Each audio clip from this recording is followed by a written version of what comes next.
2004 to 2006, I went through, a really profound, what you might call a dark night of the soul, really deep depression. And that was a very isolating experience. It was kind of a vicious feedback loop in that the worse I felt, the more shame I felt. I felt like, oh, people don't want to spend time with me. I'm just I'm a bummer. I'm not fun to be around.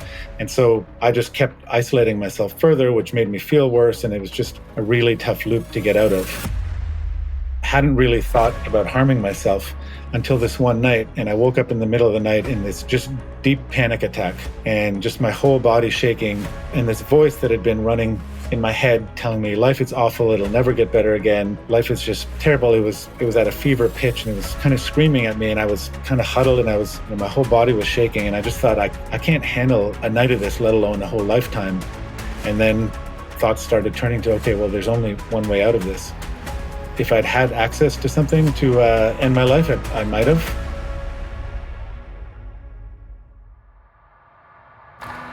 This episode of the Kintsugi podcast is brought to you by Pause, Breathe, Reflect, which can help you bring mindfulness to your everyday moments.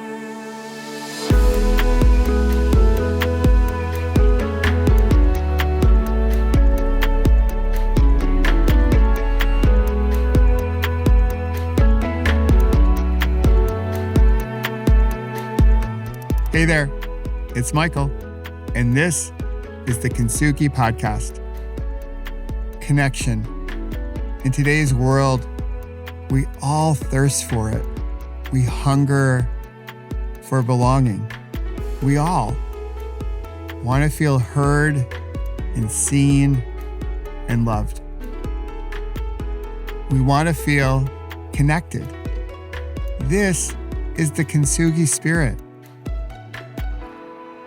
In the lives we've lived, we've all had moments of great joy, but also moments where we have cracked, we have broken. And we try to find a way to come together, to celebrate those scars as golden symbols of our strength and resilience. This week's story of connection is with another like-hearted human. He's a husband, a father, an entrepreneur, a cyclist, and a Toronto Blue Jays fan, which gives him high praise in my book. But ultimately, he's a connector. So if you're ready, settle into a comfortable position. Take a healthy breath in and a slow releasing breath out. And get ready to get to know Mike Brcic. Hey, Mike, how you doing? I'm doing great. I'm happy to be here chatting with you. Yeah, too bad our names didn't catch on in popularity. Yeah. You know, the name Mike and Michael, it has so much potential to be a very popular name, but somehow it never really caught on, huh? Yeah, well, we'll keep plugging away. We'll do our best. So I'm psyched to sit down with you and talk about the work that you do and really this whole concept of connection, which is the spirit of the show. But before we get into all that, I'd like to ask you a few questions so the audience can get to know you a little bit better. I always love starting off with this question. What's one good thing that's happened to you or for you already today before this moment? Well, we're pretty early in the morning still. I started my morning out with Tuesdays and Thursdays. I go to the gym at 6 a.m. And that's always a great start to the morning. And actually bumped into somebody that I hadn't seen in about 3 or 4 years. And we had a great conversation. So that was a pretty nice way to start the morning. All right, that's a good one. Yeah, connecting with the body and connecting with a colleague or a friend you haven't seen in a while. It's really remarkable, like as we go into real life this year and we think about going into it more in 2024, how we're seeing people we haven't seen in person in years because of the pandemic and a whole host of other factors probably. Yeah, it's been nice to kind of re-embrace some of my old routines, and the gym was a big part of the routine. And we live a block and a half away from a local YMCA, and it's taken them a while to kind of get back online. Obviously, there haven't been any COVID restrictions in a while, but when they reopened, it was kind of a little bit of a shell of its former self, and now it's starting to they're starting to bring a lot more stuff back, which is nice to see. Not just for me, but for we have a family membership, so the stuff for the kids as well. And so it's such an amazing organization. And what we get for $100 a month is crazy. It really is, isn't it? It is a really cool organization. We belong to a couple throughout our tenure as a family, and my parents belonged to their local Y that was only like a half a mile away from their home. And their Y has everything. It has medical care, child care, physical care, mental health care. It has it all. It's pretty wild. Yeah. Yeah. Yeah, it's great. So you're up in Toronto. So I'm going to give you some space here to be Toronto's best spokesperson. I know you're a big fan of Toronto. So tell us like what makes the city of Toronto so amazing.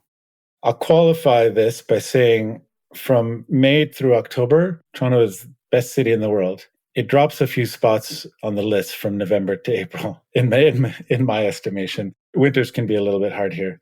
But it's a cliche, and maybe a cliche for people from Toronto. Maybe other people don't know this, but Toronto is always ranked the most diverse city in the world, and we welcome people from all over the world. And it's amazing. From my house, I can walk up to Bloor Street, which is a 5-minute walk. And as I'm walking eastbound from there, I walk through Little Portugal, all these Portuguese shops, and then I go through Little Ethiopia, which is only a block or two, but a bunch of Ethiopian restaurants and shops like that. And then I hit Little Korea, and then going east, it kind of becomes a little bit more diverse. But then not too far is Little Jamaica, and it's just people coming from all over the world, and they tend to congregate in certain areas. And you can go to Little Ethiopia and get really authentic, amazing banjara that as good as you would get in Ethiopia, and kimchi in Little Korea. And we're talking about a 20-minute walk. I can go through these 4 different countries, and it's just amazing. And, if you get on the subway or you get on the streetcar here, you will hear 20 different languages around you.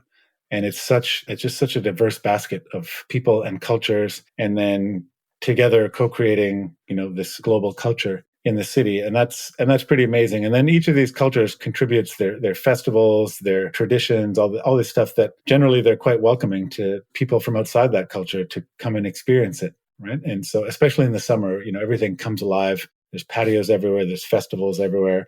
People come out of their hibernation. And it's just such an incredible energy. And that's the primary thing. But there's world-class theater, world-class restaurants. I grew up here, and then after university, I left and I lived out in the British Columbia Rockies for about 10 years. And then I came back in 2005, I think it was. And in that 10-year span, and I don't know whether this was, the mayor, we had this amazing mayor at the time, or what the factor, it went from kind of this sleepy backwater city, which maybe once in a while would crack the top 20 cities in the world, but was really considered sort of second tier. And now it's up there, mentioned with the New Yorks and the Londons and the Parises of the world as one of the top global cities. So I'm pretty happy to call it my home. And I'm also excited to explore what spending part of my winter abroad might look like. I'm Mediterranean. I like warm weather. Yeah.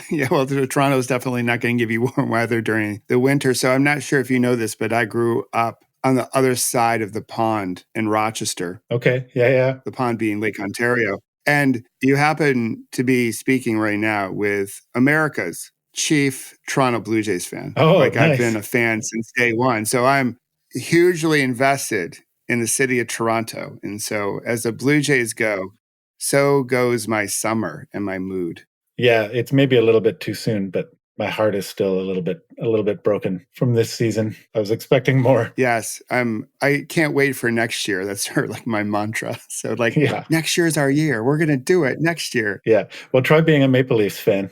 Yeah, well, yeah. The Maple Leafs are coming around. So, Yeah. But yeah, baseball was my true first passion. And so that was my first professional Major League Baseball game. And I had dreamt as a kid to grow up to play shortstop for the Blue Jays. So that was my dream. Yeah, not too many kids from America dream about playing shortstop for Canadians baseball team. Yeah. Well, you share that dream with my son, who is currently very, very motivated. Ever since he was 5, he said, I want to be a Toronto Blue Jay. And he's currently playing shortstop, sometimes third base. Yeah. So that's an interesting journey as a parent, how to support something like that. Yes. Yeah. Yeah. You let it breathe. My dad let it breathe for a bit. And then I think he sort of knew that we'd go on to other dreams, which I have. So, but I'm still a fan, Yeah. still a fan. So let's get into who you are. So if you took what you do professionally and placed it off to the side, because we're going to get into that a little bit later, how would you describe, Mike, who you are? I would say probably one of my biggest traits is curiosity. I've been curious my whole life, just a lifelong learner, and that hasn't stopped. Now that I'm 52, I'm still insatiable when it comes to learning. Really, over the last few years, that has extended mostly to myself, and just really curious about myself and what makes me tick, and how did I come to be the way I am, and what was who wrote the operating software for my operating system. Yeah. And that's been quite a journey, often painful, usually challenging, but always rewarding. And that takes a number of different modalities and approaches. And it's easy to get a little too into that and get a little bit too earnest about it. And so I try and make sure that all that journey of self-discovery is balanced with a whole lot of just living life and having fun and enjoying other people's company and enjoying my family, stuff like that. Because I do know I can get prone to being just a little too into that and a little too earnest about it. And I certainly know people who are really, really earnest about that mission, and it's a great mission. But I've come to appreciate being outdoors more and more as I've aged, and particularly quiet time outdoors. And as my kids get older, and I hopefully have more time to myself, I used to love spending time in the wilderness by myself, usually for just like a day or two at a time. But just that's like a really intimate experience with the outdoors and with wilderness, which, it's nice to go camping with friends, or we do canoe trips all the time. And that's beautiful time, but you're not really present with it in the same way as when you're alone, particularly if you don't have any technology or bring any technology with you. You're just forced to be completely present. And that's a really magical thing. And it's actually something that I've incorporated into my events with wayfinders, where usually at some point towards the end of the event, we take people off into the wilderness and we just kind of scatter them around and give them a place to call their own, where they can't see or hear anybody else. And, usually leave them there for a few hours. And it's amazing how profound that experience is for some people. These are typically very driven, busy entrepreneurs who are kind of go, go, go. And just being able to stop and sit in one place for 2 or 3 hours with nothing but stillness around them, and the beat of their own heart and their own thoughts and their own soul. I've had people who've had mystical, religious experiences from that act. And part of it is just the places we take them to are often quite mystical. But I think that really it's just the act of being quiet and still. And so that's one of those things that I really love to do, and would love to do a lot more of. And back to the theme of connection, that's the other thing that really makes me tick. It's just spending time connecting with other people, and doing it in a manner that's very present and very nurturing and very, I don't know, just deep and profound. Yeah, I love to do that. Yeah. So, and I also love in what you share, just almost a holistic quality to it. So, you speak of connection, but on the other side of the coin, some solitude, and to give you a chance to connect, say, with yourself or with nature. And so, and there's this nice thread between the two of those around curiosity. So, getting to know yourself a little bit better and getting to know others better. And how old are your kids right now? We have a 15-year-old and two 13-year-olds. Okay, cool. So I have a couple years on you. So we're getting ready for empty nestville, however you might say it. Yeah. So those moments of solitude will come to you eventually as the kids get a little bit older. So you'll have a chance to just be out in the canoe by yourself without tech and just soak in nature. So Yeah. And I hope there's also lots of moments in the canoe with my kids as well as they get older. yeah. Yeah.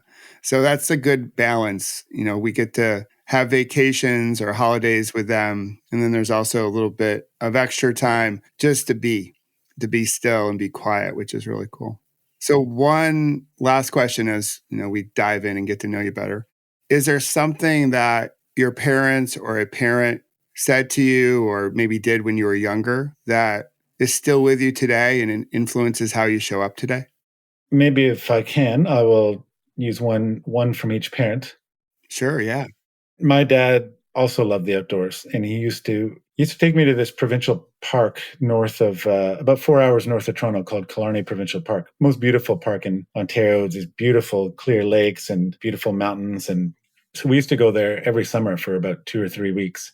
And we would typically car camp rather than going out in the backcountry. We would just get a campsite in the campground, but then we would almost every day just hop in the canoe, and we'd canoe about 15 minutes down the lake, and there was this kind of granite outcropping that was fairly flat, and we would just hang out there most of the day, and there's like cliffs to jump off of, and really nice swimming and just this gorgeous view. And we used to spend hours and hours there, and that really just sort of cemented my love of the outdoors. And maybe I'll tell you a quick story about that. My father passed away when I was 16 after a 2-year battle with cancer, and I think I was about 13 the last time we went to Killarney.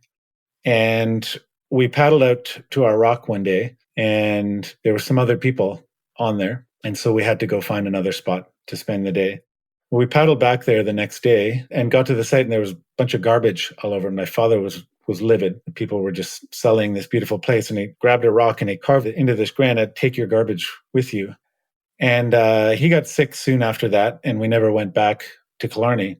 And I think about 18 years ago, and this was after I'd come back from British Columbia, 2005. And I asked a couple of friends if they would come with me to Killarney. I wanted to do a little pilgrimage back to this place that I hadn't been at for so many years. And we ended up doing this 60-mile or 60 or 70-mile hike, 5-day hiking trip. And at the very end of this trip, we got back to George Lake, which is where this granite rock was. Except I had only ever canoed there, and I wanted to go back there. I'd only ever canoed there. I had no idea how you could get there. And so we ended up bushwhacking through the woods for, an hour, and, thorns tearing at us and everything. And miraculously, we found the spot. And I looked down, and there in the rock were those words that my dad had scrawled on there. And that was, it's about, 20, 21 years later, something, those words were there. And I ended up doing just, a little ceremony. It was kind of a letting go ceremony of my dad because I'd never properly grieved him. And it was just such a powerful experience of just remembering him, but also letting go of, the grief and the anger and all that stuff of him leaving me so early. And so we've since taken our kids there every summer, and we go back to that same rock. And it's just this beautiful continuity. And my hope is that they'll bring their kids there. So that's one thing. That's a very long story to answer your question, but just something beautiful I picked up from my dad was just this love of and connection to the outdoors. And from my mom, growing up, she was always very concerned about people who had fewer means, who were less fortunate, people who were on the margins of society. And she always took them in and cared for people and did charitable work. And so for me, that's just a reminder of paying it forward and looking after people who maybe don't have access to the same things that I do or that I had growing up. So those are two things that I'm very grateful to my parents for bequeathing to me. Well, thanks for sharing those, Mike. That was great. I love good stories of any length, especially those from our parents or a parent or a guardian, because we bring a lot of that with us as we get older, and it shapes who we are. So I love what you shared about your dad. And good and bad. Good, yeah, good and bad. So, but that ritual of, coming back to that place, with your kids is really special. So that's, again, a nice point of connection or a thread linking the generations, which is pretty cool. So let's dive into connection. This is part of your work. And I want to spend some time talking about the work. You've already referenced Wayfinders, but also your work with entrepreneurs today. So when was it when you first really discovered the importance of connection? Is this something from your younger days, or did it come into existence more for you, more powerfully as an adult? So I figure we can start here, and we'll just see how the conversation unfolds as we talk about connection, because the time that we're living in right now, it feels like we're thirsty for connection, but maybe having some difficulty actually making the connection happen. So love to get your thoughts. Well, if I were to draw a line back to maybe My life is really, both my personal and professional lives are focused on connection these days. That's sort of the primary focus. And if I were to draw a line back, to its earliest origins, probably in childhood, particularly, later childhood, where I've kind of felt like an outsider a lot of the time and didn't really feel like I belonged or fit in too many places. Looking back at that now, I remember that it's feeling like a profound sense of alienation, like I'm not welcome in many places. And now, knowing what I know now and having spent so much time studying it, that is a profound human need. Our brains over, hundreds of thousands of years have evolved to become wired for human connection. And if you were living in the plains, the savannas of Africa in a tribe and you decided to go it alone, you would probably die. And so we relied on other humans deeply.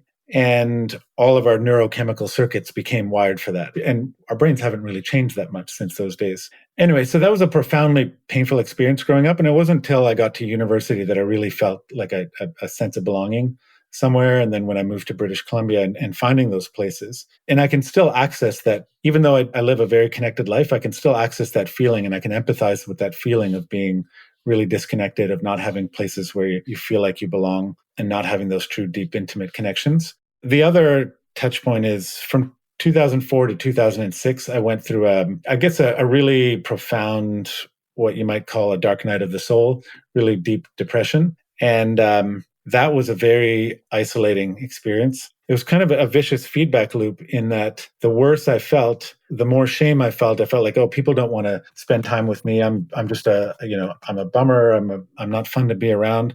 And so I just kept isolating myself further, which made me feel worse. And it was just a really tough loop to get out of. And the turning point was one night, and I'd been having increasingly dark thoughts, hadn't really thought about harming myself until this one night. And I woke up in the middle of the night in this just deep panic attack, and just my whole body shaking, and this voice that had been running in my head telling me life is awful, it'll never get better again, life is just terrible. It was at a fever pitch, and it was kind of screaming at me, and I was kind of huddled, and I was, my whole body was shaking, and I just thought, I can't handle a night of this, let alone a whole lifetime. And then thoughts started turning to, okay, well, there's only one way out of this. And I don't know exactly how, but I managed to get back to sleep that night. It took maybe 2 or 3 hours. I was on the verge, if I'd had access to something to end my life, I might have. But I got to sleep, and I woke up the next morning and I said, okay, this has got to stop. And I went to go see my doctor, and I'd been kind of, messing around with medication, taking it, stopping it, taking it, stopping it, which is just a terrible way to go. And I said, I'm committed to getting better. Tell me the medication, tell me the dosage, I'm going to commit to it. And I knew that was just the starting point. And I ended up really committing to my therapy, to group therapy, to yoga, to meditation, to exercise, to really turn things around. And as I started to get better, I started to, really put more time and attention towards connecting with other people. And then I became very intentional about it in terms of how to build out my social network, the people I wanted to connect with. And so now that's an extremely intentional part of my life. And I have an assistant who helps me with that. And I have all these systems to how I approach that. But it was a long road back from those days.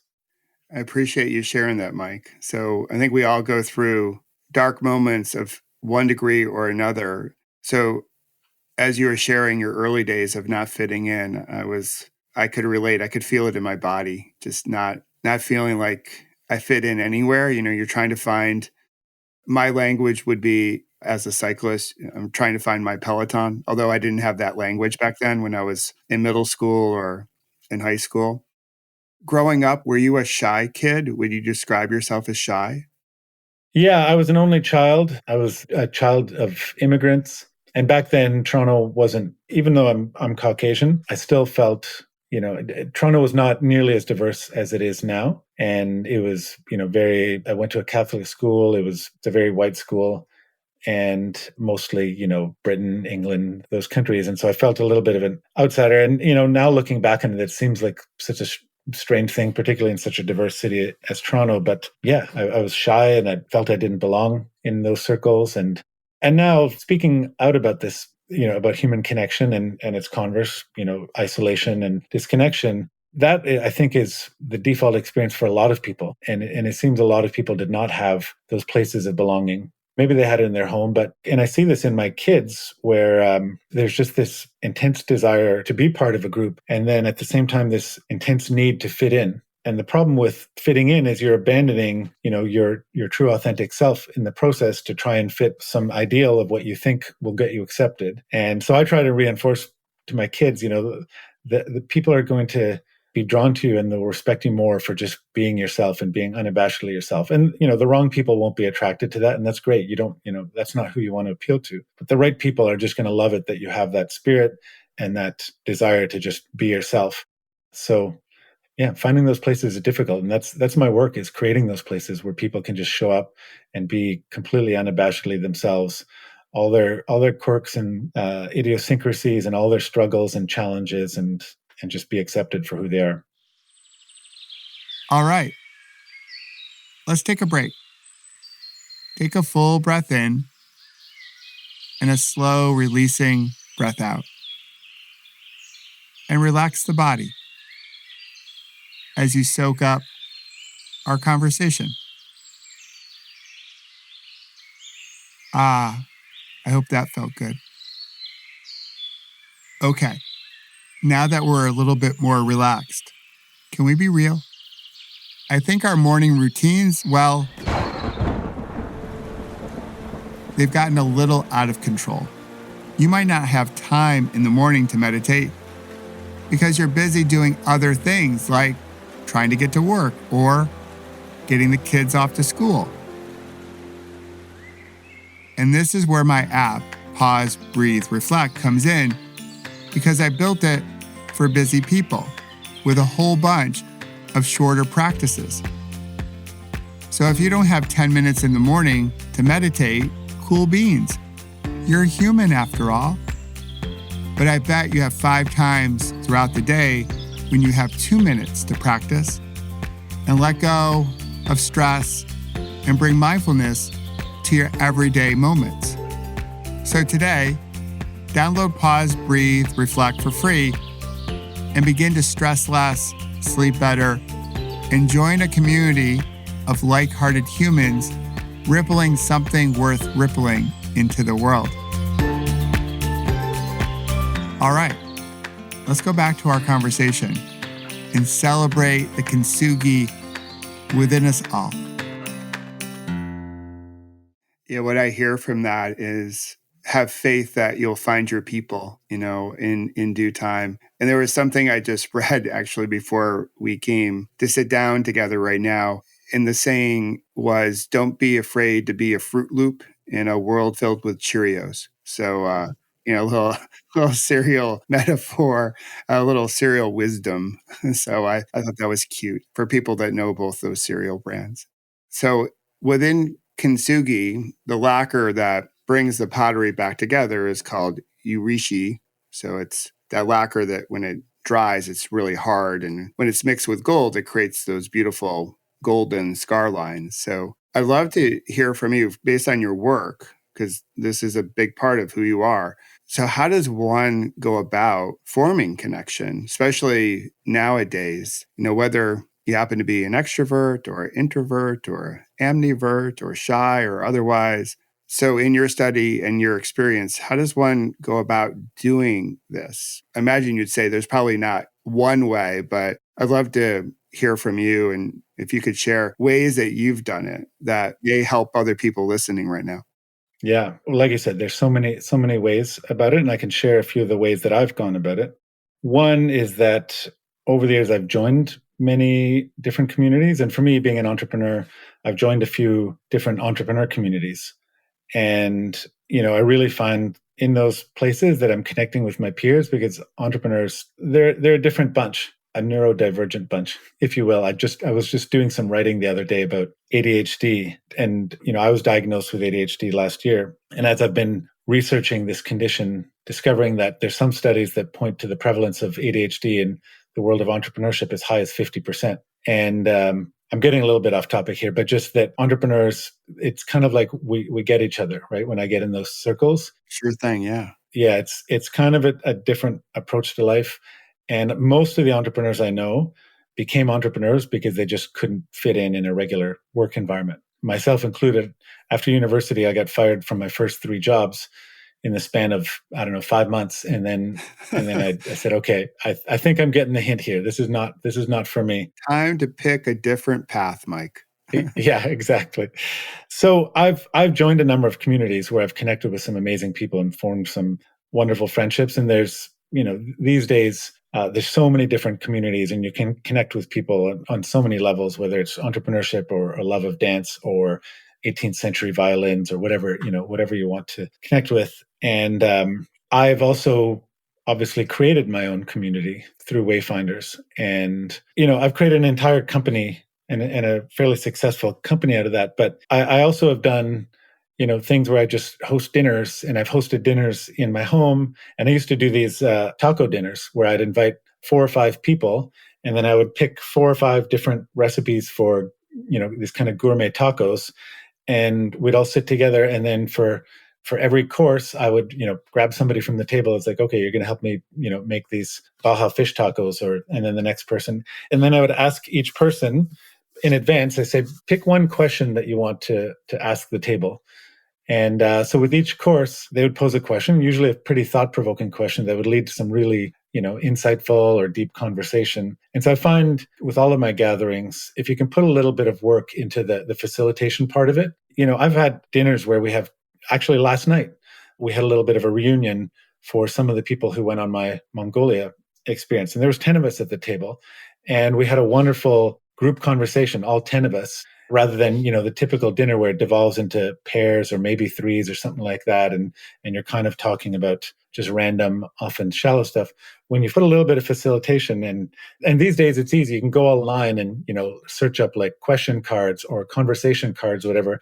They make it easy for you. You just pull out a card, and it just invites you to a deeper level. And when you can open people up to taking things a little bit deeper, it usually invites a deeper level of vulnerability, which then invites a deeper level of connection.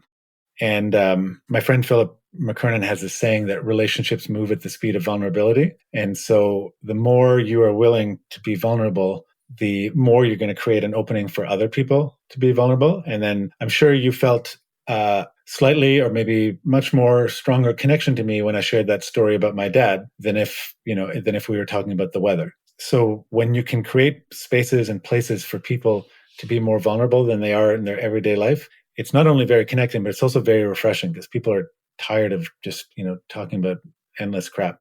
Yeah, amen to that. It's so just transactional. It leaves you wanting, at least it leaves me wanting so much more. It's just like, what are we doing here? It just skims the surface, and it almost seems like a whole bunch of people are just moving on to the next thing, which they're probably going to do in a transactional way as well. And so we have this great gift called life that's filled with so much awe, and we're living very transactionally. And what I love, what you've shared so far, is just getting back to your first principle of curiosity. Is it's almost in essence of asking the second question or the third question to pull back the layer of the onion and to get to that vulnerability. Yeah, exactly. And we all have innate desire to be seen and heard, and to be truly seen for who we are. And that goes back to that authenticity piece, right? And so if we can give somebody the gift of just being present with them and listening deeply and being curious about them, it's an incredibly reaffirming experience for the other person to be seen and heard like that. And it's also very rare in this day and age, right? And so that brings it back to that curiosity piece. And so, if I were your relationship coach and you wanted to build more relationships with people, I would say start by being curious. Take a really deep interest in other people. And I'm so insatiably curious about other people. I just find people fascinating. And I especially find people that piss me off fascinating, because, it's easy to like, oh, somebody, person pisses you off and you just want to avoid them, or you just want to judge them or write them off, whatever. I find that people who piss me off reveal to me so much about myself. And so if I can get curious about that, and like, what is it about this person that is pissing me off? And what is that telling me about myself? It can become quite interesting. And then there have been people who've like, at first opportunity of like, I've really bristled at them, like, oh, this person really turns me off. And I think it's Abraham Lincoln had this saying, it's like, I do not like this man, I must get to know him. And I don't know whether I'm paraphrasing that or whatever, but now when I encounter people that kind of turn me off, I almost want to get to know them better. And I've discovered that sometimes I become completely enamored with these people that piss me off in the first place. And I think of, there's this one person on my recent Mongolia experience that like really did not vibe with in the first couple of days. And then I thought, I want to stick with this and I want to get curious and I want to spend time with her and get to know her. And by the end, she became one of my favorite people on the experience. And I just, I discovered this whole other side of her and we just had wonderful conversations. So anyway, just bringing it back to curiosity, trying to get over that initial judgment and giving people the gift of deep listening. And the other thing I would say, and this is kind of, in the realm of tactics and execution, is it's very easy to take relationships for granted. And one thing I've discovered, which is fairly self-evident, but sometimes forgotten, is that relationships, you need to invest in them and you need to nurture them. And a lot of people have those relationships, that are 30 years old or 20 years old or whatever, and years can go by and you get back together. It's like no time has passed. That's wonderful. But, why let years pass between connections? You can probably connect with them more frequently. And so I have a list, I have a database of all the people that I want to stay connected with. And then I have a whole system for ensuring not too much time passes.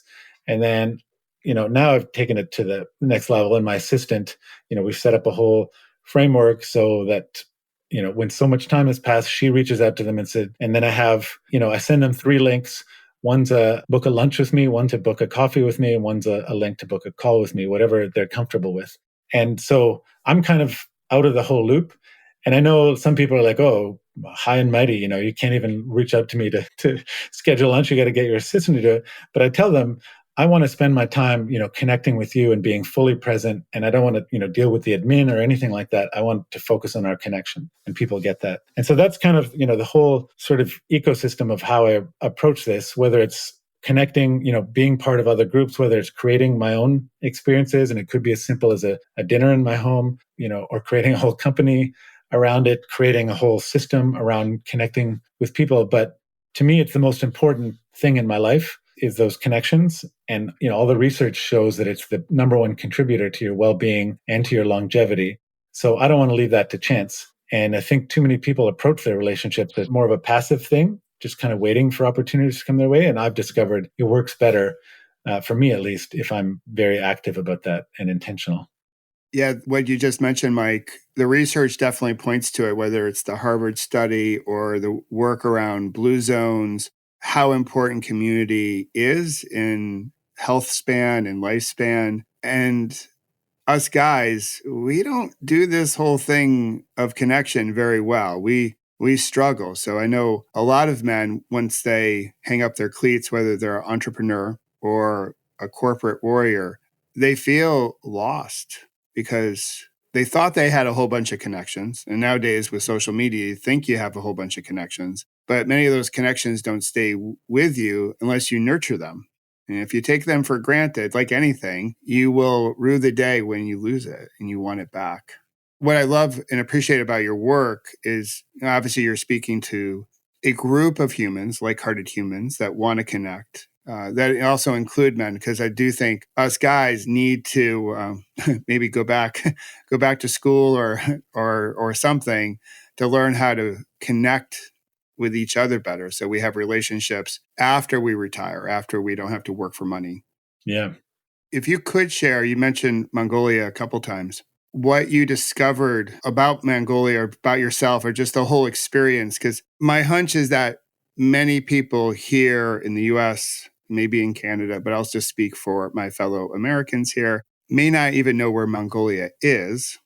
My wife is a childbirth doula. And so years ago, this might be 15 years ago, there was a documentary called Weeping Camel. And it showed the migration of the camels in Mongolia, and one was giving birth. So it was a whole birth related type of movie. And we watched it without any subtitles.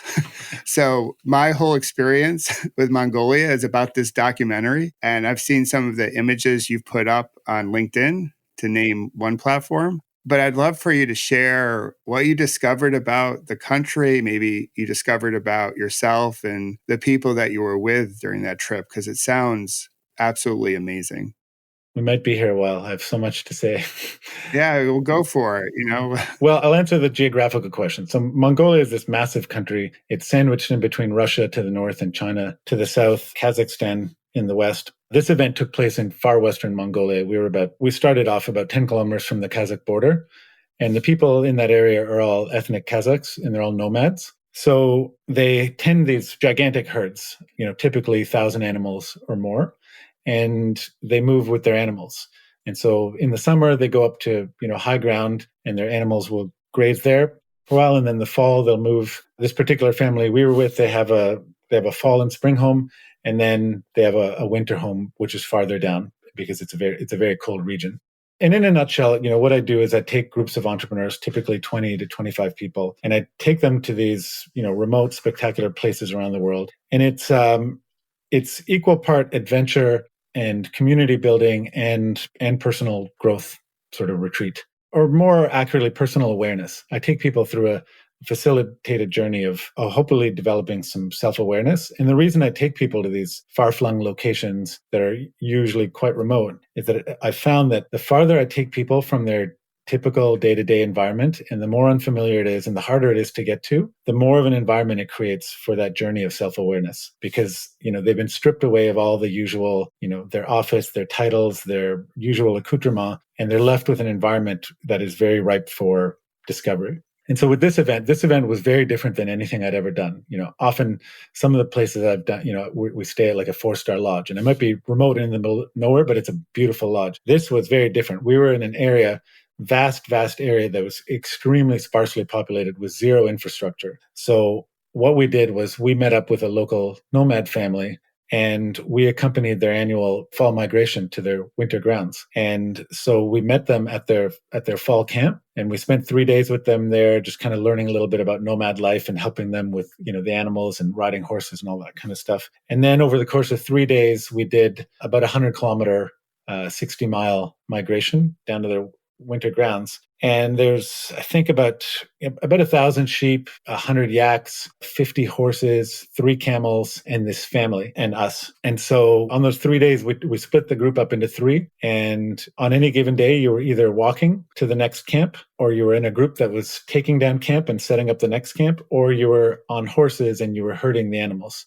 And our camp, we had these traditional gurs or yurts, which is where we would eat and meet. And then we also had some tents in which we slept.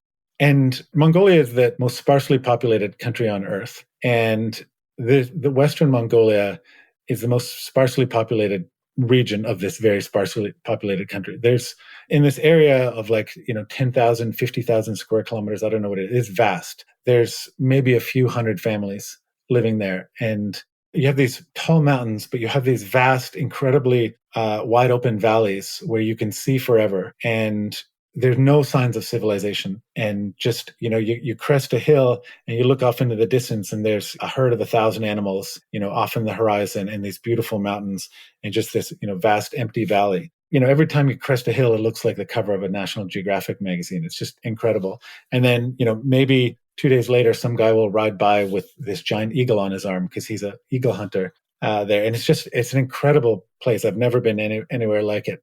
And getting back to, the experience and the impact on people. And, we're about a month removed from that experience now, and people are still integrating and sharing their thoughts. And, maybe this would be best if I could just share. I'll see if I can find it. Maybe I can't. But one of the participants on the experience shared this beautiful reflection on it. And it's interesting because it ties into connection, but from a very different angle, which is the idea of being alone. And it'll make sense once I reflect these words.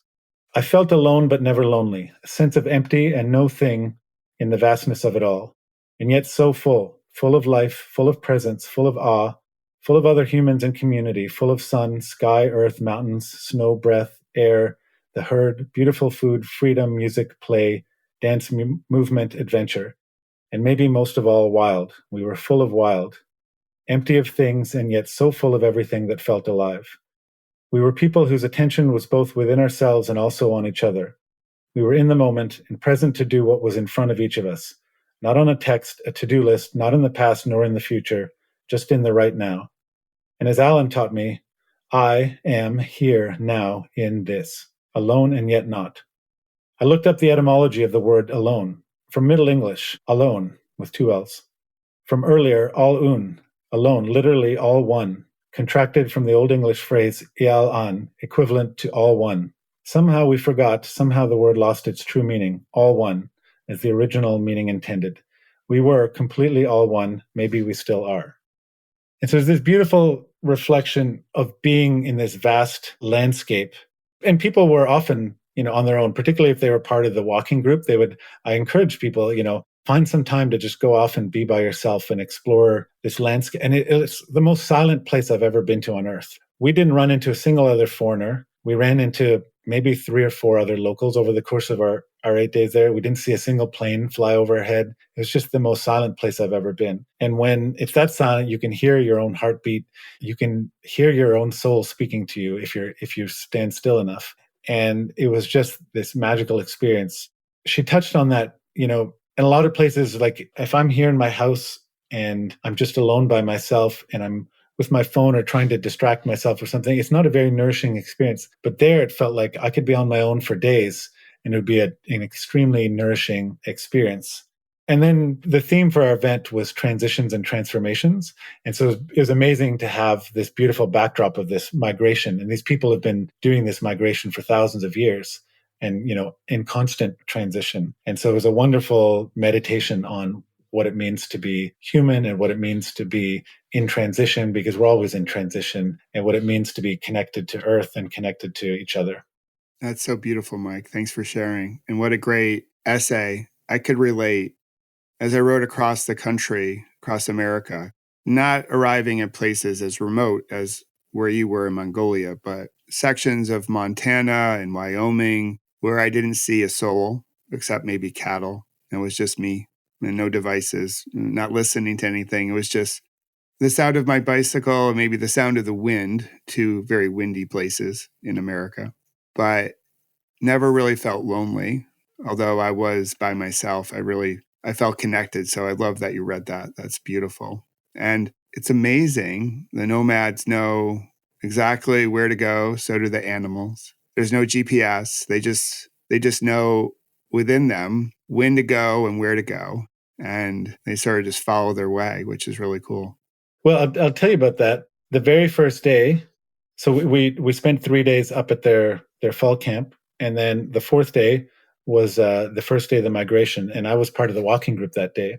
And the family had set their sheep loose, and the sheep just went ahead, and we caught up to them. We left about an hour and a half, 2 hours later, and we caught up to them, maybe an hour and a half after that. So halfway through the day, and they'd already covered probably 6 or 7 miles, and they were just kind of going on their own, and there was all sorts of ways that they could go, and they were just, and we actually didn't really know where we were going, and I had a radio and I could have asked my local people, but we just figured, hey, let's trust in the sheep. And it turns out the sheep knew exactly where they're going, and it was just a strange experience. This giant herd of sheep, they were just meandering their way to the next camp with, they didn't have any GPS or anybody telling them where to go. They just knew, and they had this sort of inner GPS.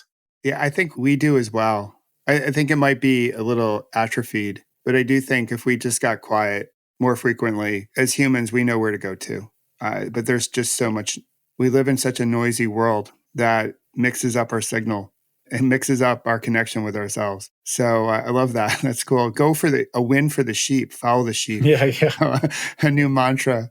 So speaking of transitions and transformation, as we look to round out our conversation, the work that you're doing today with entrepreneurs, I think is really meaningful. So I want to give you some space to talk about it, because I think what's happened over the last, say, 10, 15 years, maybe 20, depending what time frame someone wants to grab onto, the whole hustle and grind culture has left us in this position today, where you have a lot of burnout and a lot of dissatisfaction, and there's a lot of comparison and less than or fixed mindset thinking, and people are working more and more just trying to grab someone's attention. It seems like there's a whole bunch of people just screaming out into the wind, wanting to be heard and seen and appreciated.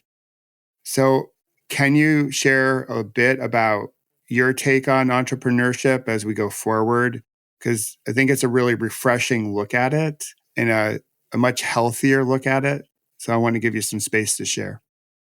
Yeah. Yeah. Thank you. Well, I'll preface this by saying that I very much bought into that story. With my last company, I brought on investors 3 different times. I hired lots of people. I had set crazy ambitious goals.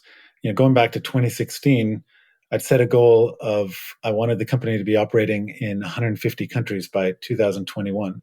And those next 3 years, I sold the company in 2019. Those next 3 years were just all hustle and grind and pushing myself, pushing my team. And there were a couple of events that changed, that kind of woke me up from that slumber, so to speak. One was Ryan Holiday's book, "The Ego is the Enemy," and reading the pages of that book, I could see myself in that book. And the other was, I mentioned Philip McKernan. He's a wonderful coach. He also does retreats. He does them primarily in Ireland. He led a short 1 hour session at this entrepreneur conference I attended. And one of the questions he asked in that was, where are you seeking validation? And I started looking at my company, and it was sort of like a light bulb moment of like, all this striving and all these goals and all this endless hustle was just a quest for validation, and validation that I wasn't getting elsewhere, or I didn't have internally, intrinsically. And that, I wanted to be on the cover of Entrepreneur magazine, and I wanted to add more zeros so that people could tell me that I was valuable and that I meant something. And those two things, that book and that workshop, were the starting point of a very different journey, that started with realizing I was never going to get the validation I needed from that. I could add 10 zeros to my company and it wouldn't change anything. I could be on the cover of Entrepreneur magazine, and maybe I'd celebrate that for 10 minutes and hang it on my desk, but it wouldn't give me anything lasting. So I ended up selling that company, and I was already kind of on the side doing events with Wayfinders, and it really just came about because I wanted to create sort of an entrepreneur event or an entrepreneur conference where the focus was on connection rather than information and speakers and workshops and stuff like that. I set out with this company to approach it very differently. And I knew that revenue and profit weren't going to give me the validation I needed. I needed to get the company to the point where it earned me a nice living.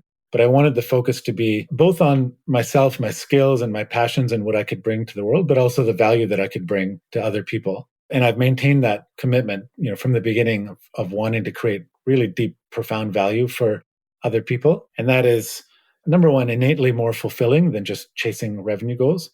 And number two, it's just a better business strategy, because when people sense that you're in it for their best interest, that you want to create value for them, that you want their lives to be better, they just gravitate to you. And so when I speak about what I do to other people, they can sense there's other ways I could make I'm a pretty smart guy. I could make piles of money if I wanted to go into the financial sector or whatever. I do this because I really love it. I love the people I get to work with. I love to make their lives better. And yesterday, at dinner, when people were sharing their stories of transformation since the Mongolia event, it was just, deeply touching to see that I've helped improve people's lives.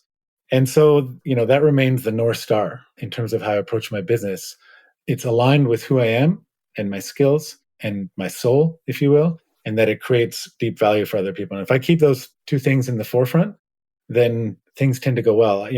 I've sold out all my events to the end of 2024. I'm almost half full for 2025 already. And that's because I'm not chasing these meaningless goals.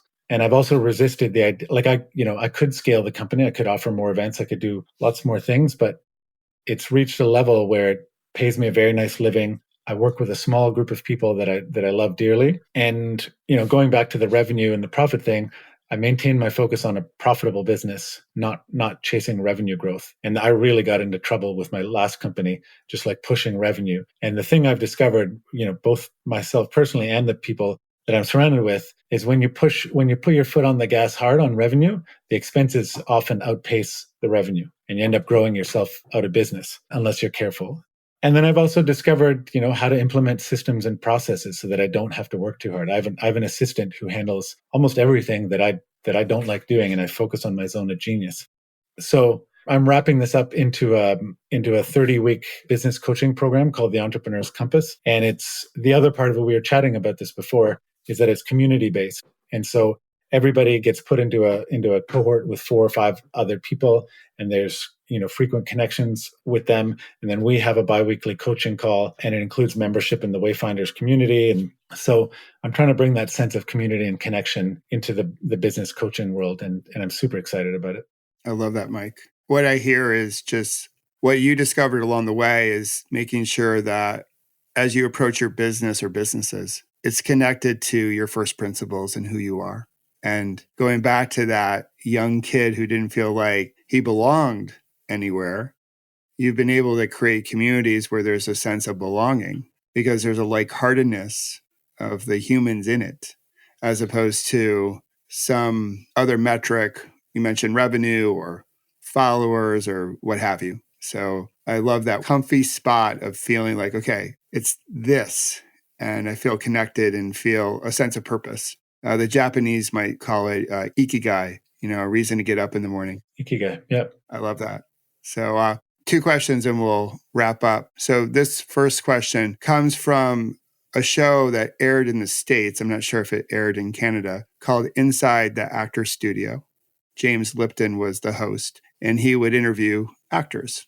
And he was famous for going through like a rapid fire round with the actor or actresses. And this one question I've pulled from his series of questions, and it goes like this. So assuming that heaven and God exist, when it's all said and done for you and you arrive at the pearly gates, what would you want God to say to you? Pretty good question. I pondered a lot, now that I'm 52, about this idea of legacy. We actually had this conversation last night at our Mongolia reunion dinner. And it's very easy to get caught up in this idea of legacy, like I have to impact 1 million people and I have to, create this company or a charity and impact all these people. And that to me always feels like a little bit of an ego thing. And to me, it's just as simple as I want to leave every single person that I come in contact with enriched from having our time being spent together. And I want to be enriched as well from those conversations. And that goes back to that topic of curiosity. And I think the simplest way I know to enrich another person's life, even if it's just a simple, transaction or whatever, is to just be curious and to pay attention and to help them feel seen and heard. And so that's kind of my guiding principle in terms of my interactions with other people. And if I can keep that front and center, generally those relationships and those interactions are quite positive. And so, if I were to be meeting God at the pearly gates, I would like him to say, you did a pretty good job of seeing and hearing other people and making them feel seen and heard. And so that would make me feel good. That's really cool. Yeah, great answer, Mike. So when I do a loving kindness practice, 3 phrases I share in the loving kindness meditation practice is, may you feel heard, may you feel seen, may you feel loved. So for people to find you so they can hear more about you and they can see what you do in the world so they can love you or appreciate you more, where would you like to direct them to go? Yeah, they can go to way-finders.com, way-finders.com. Awesome. Well, Mike, thanks for rippling goodness into the world. You definitely embrace the spirit of Kintsugi and connection. And from my perspective, the world needs more of you because we're at a great moment here, this inflection point moment, I believe, where if we can connect with each other and connect with ourselves, we can put a more beautiful ripple into the world. So thanks for doing what you're doing. Thank you. Right back at you. So thanks for being on the show, and we'll catch up the next time I'm up in Toronto. Awesome. At a Blue Jays game. Absolutely. With a win. Yes. Thanks, Michael. I so appreciate Mike's energy, his wisdom, and how he referenced the importance of solitude, which has been key in my healing journey, in my Kintsugi, whether with my meditation practice or cycling across America. Having quiet has been essential in helping me connect with who I am and with others. I would love to know what you have taken away from Mike's story. You can drop me an email or go to the kintsugipodcast.com and leave a note there. And as you might know, we love to drop in to a short meditation based on this week's story. So we'll do just that, a simple 2-minute practice that invites us to be still. So if you're ready, settle in to a comfortable posture. You can close your eyes, or you may wish to keep them open. And we'll drop in. We'll take a few grounding inhales and slow releasing exhales, giving yourself permission to come into this moment, inviting stillness, a moment to simply be.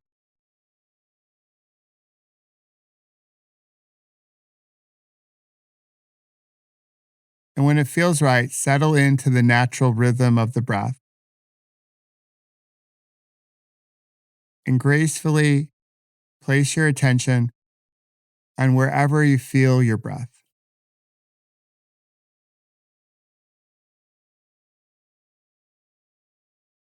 Allowing yourself to be in this moment, finding stillness,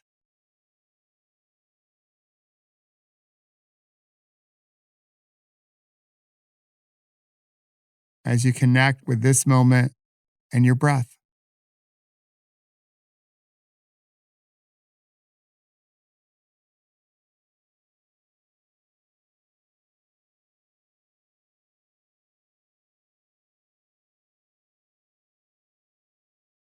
Appreciating the gentle rise with each breath in and the release with each breath out.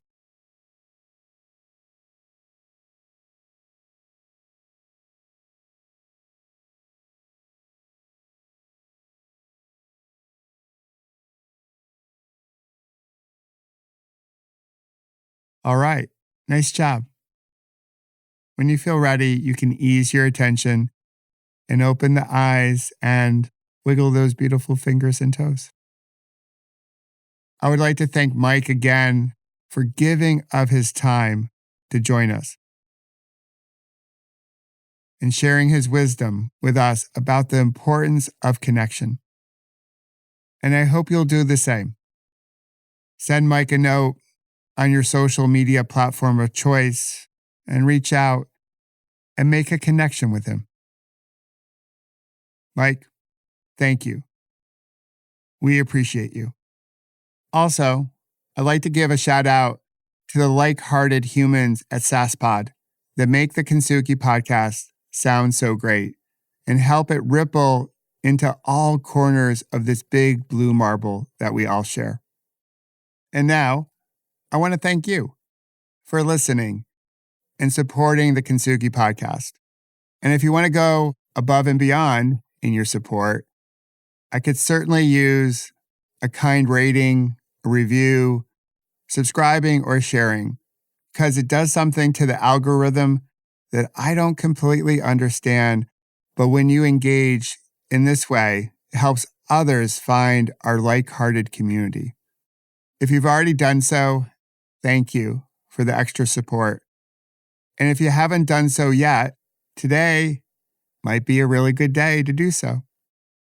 And if you'd like to receive some additional resources that can help you connect with yourself and others, like my Better Life workbook and the inspirational text messages I send throughout the week, and of course, our Pause, Breathe, Reflect meditation app, I'll put those links in our show notes. And remember, between now and next week's story of connection, when you have a challenging moment, slow down, come back to your breath, and know that you've got this and we've got you. And together, we will ripple something worth rippling into the world. I love you for listening, and I hope to see you next week. Until then, toodaloo.